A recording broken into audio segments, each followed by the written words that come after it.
Vitória sobre o Botafogo no Clássico, 1-0, gol do nosso pitbull Arturo Vidal. O Flamengo consegue diminuir a diferença para o Palmeiras para 7 pontos, que é o que a gente esperava, é o que a gente tanto aguardava para esse jogo. Porém, né, Marcão, temos que ponderar que a vitória veio, temos que ficar muito felizes, mas o desempenho não foi lá essas coisas, né, irmão? Boa noite. Boa noite, Cleitinho. Boa noite, pessoal que está chegando aí, principalmente no primeiro tempo, né? O primeiro tempo é um desempenho muito abaixo. É um desempenho de um time que não consegue criar, né? A gente até tem a bola no pé ali, mas não consegue entrar nessas duas linhas de 4 do Botafogo. Certo que o Botafogo fez duas linhas também muito juntas uma da outra, né? Impedir esse jogo entre linhas, né? Que o pessoal tanto fala. Mas o Flamengo tem que achar soluções, né? E hoje foi um dia que a gente não achou soluções, né? A gente não tinha uma boa saída de bola. O Pablo hoje fez um jogo muito ruim, principalmente com a bola no pé, né? Defensivamente até que acho que não, mas quando a bola estava no pé dele, para ele conseguir sair jogando, ele errou várias vezes. O Diego e o Vidal não conseguiram fazer essa saída de bola também, pelo menos ali no primeiro tempo, foi muito difícil. E o Vitor Hugo muito apagado, então a bola não chegava tão bem na frente, com um passe de tanta qualidade ali para frente, seja para o Cebolinha, seja para o Lázaro, seja para o Gabigol, né? E aí, na verdade, esse 4-3-3 também mostra uma outra coisa. O Gabriel não consegue fazer o 4-3-3, não consegue fazer a ponta num 4-3-3. Para mim, isso ficou claro hoje. Quando tem um 4-4-2, ele consegue ser esse cara que sai um pouco mais da área, pelo lado direito. Para ele ser o ponta direita num 4-3-3, ele deve muito. Ele deve muito em intensidade, ele deve muito na recomposição, né? E aí a gente sofreu bastante com isso no primeiro tempo. No segundo tempo, até os 10 minutos, acho que o Dorival tentou fazer isso, tentou consertar o time do Flamengo, meio que no papo, na orientação ali, né? Na orientação de posicionamento ou de alguma coisa assim, e acabou que não conseguiu, né? E aí, com 10 minutos, entram Pedro e Everton Ribeiro. E aí, com a entrada do Everton Ribeiro, já muda muito, né? Porque o Everton Ribeiro consegue ser esse ponto num 4-3-3 e a bola consegue ficar mais tempo no ataque, porque o Pedro é muito superior ao Lázaro, principalmente nessa questão de receber essa bola de costa, né? Ele recebe essa bola, ele consegue prender mais essa bola. E aí, numa das primeiras jogadas ali do segundo tempo, já com esses jogadores que entraram, acharam o Mateuzinho livre, né? O Mateuzinho, pela primeira vez no jogo, conseguiu uma liberdade para poder fazer um cruzamento. Ele cruza na cabeça do Pedro. E o Pedro, muito inteligentemente, toca essa bola para dentro da área. Ao invés de cabecear para o gol, o Vidal chega e faz o gol ali. E aí a gente sai de sufoco. 1-0. Logo em seguida, a gente tem outras oportunidades com o próprio Pedro. A gente tem uma oportunidade, ele dribla para dentro, chuta e chuta muito mal. E aí o Flamengo cresce, o Flamengo consegue recuperar bolas no campo de ataque, consegue ser perigoso para o Botafogo em alguns momentos. Não consegue o segundo gol, né? Faz algumas outras substituições, né? Tem a entrada do Arrascaeta, tem a estreia do Pulgar, né? Tem algumas outras modificações aí, mas aí o placar se mantém. O Flamengo meio que controla o jogo ali da metade do segundo tempo para o final. Não sofre tanto mais com o Botafogo, né? E a gente consegue essa vitória, trazer essa vitória para casa. Conseguimos finalmente sair daquela zica que vem desde o ano passado, né? Quando o líder perdia, a gente ia lá e não fazia o nosso papel. O líder perdeu pontos e o Flamengo conseguiu sim fazer a vitória. Não foi um jogo bonito, não foi um jogo agradável de novo, né? O terceiro jogo que a gente não se sente tão confortável com a apresentação, mas é importante ter a vitória, né? A vitória, os 3 pontos estão aí. É para se comemorar bastante, mas a gente tem que se preocupar bastante com a sequência desse time B, né? A sequência do time B me preocupa, principalmente nessa questão do meio de campo, Cleitinho. Essa questão seja quais foram os 2 volantes, né? Porque da outra vez a gente jogou com o Thiago Maia e João Gomes, inclusive, né? E só o Vitor Hugo na armação, eu acho que a gente está meio que sendo engolido no meio de campo. Está complicando os jogos, principalmente desse time B. Esse time B, né, Marcão, ele necessariamente está precisando da presença ou de um Everton Ribeiro ou de um Arrascaeta, que são os caras que fazem o Flamengo ter essa posse de bola, a qualidade na saída, aparecem para ser opção. Então, assim, o Dorival tem que tirar algumas lições nessas partidas que acabam se apresentando difíceis, principalmente com o time B, Marcão. Por mais que ele não repita o que acontece com o time A, mas são lições que os jogos têm que ser base para o treinamento dele. Ele não tem tempo para treinar, e é por conta disso que ele fica mesclando tanto. Beleza, eu já entendi que você quer focar a Copa.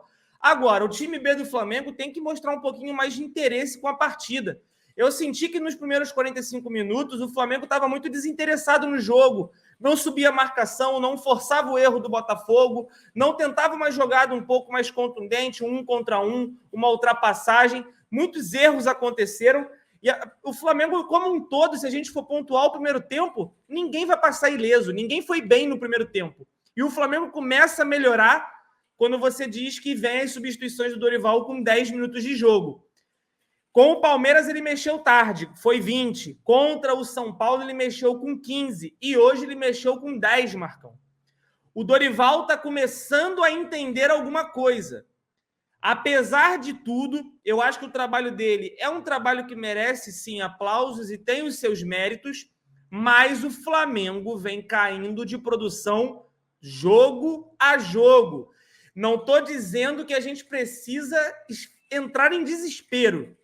Não precisa disso. Acho que quarta-feira a equipe vai voltar a se portar bem contra o Vélez na Argentina. É o que eu espero.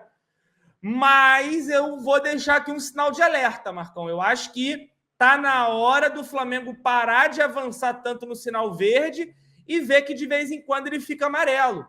Não é um sinal vermelho ainda, mas é um sinal de atenção. O Dorival hoje, por exemplo, Marcão, conseguiu dar uma vida para as nossas pontas. Tanto o Vitor Sá quanto o Jefinho não conseguiram se criar tanto. Então a gente já viu que, baseado no que aconteceu contra o Palmeiras e o São Paulo, o Flamengo não sofreu nas pontas, com os dois alas adversários.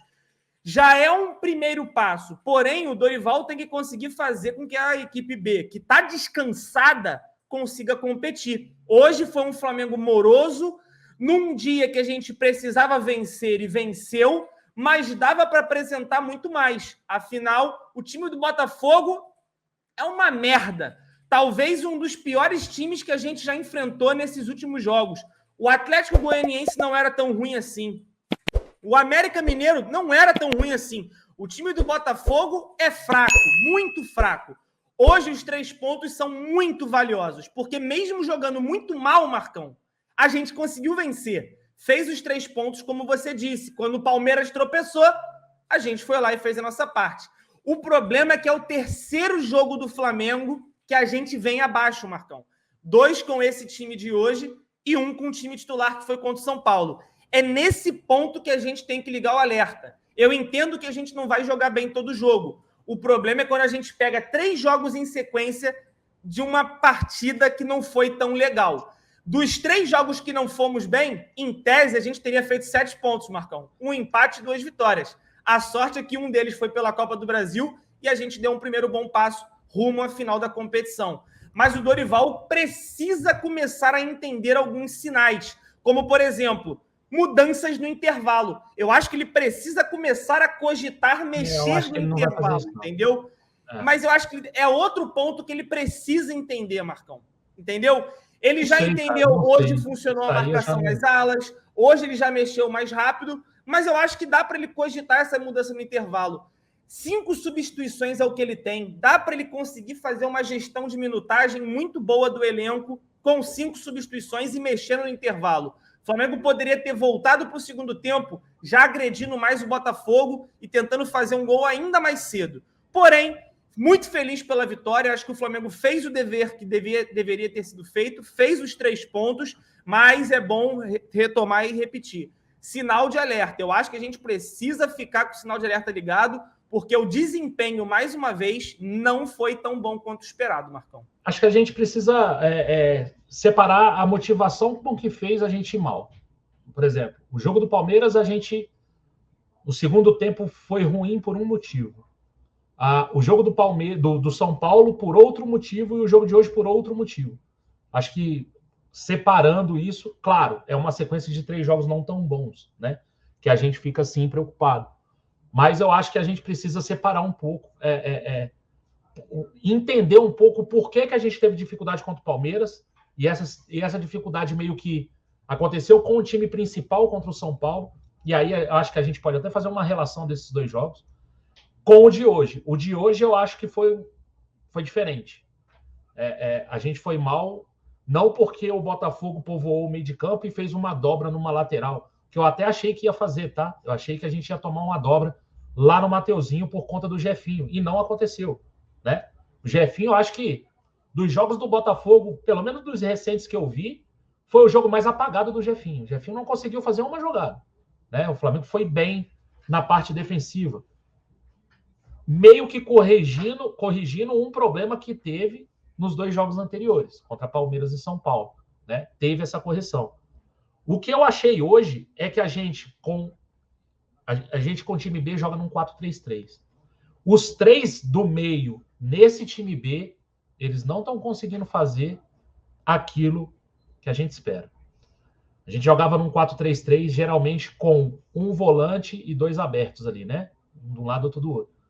A gente ainda faz isso, né? A gente joga com o Diego Vidal mais pela esquerda e o Everton Ribeiro ou o Vitor Hugo pela direita. O Diego não é esse primeiro volante. Acho que está claro para todo mundo que o Diego não é esse primeiro volante. E o Vidal ainda não está bem fisicamente. O Vidal hoje, para mim, o Vidal sofre muito no primeiro tempo.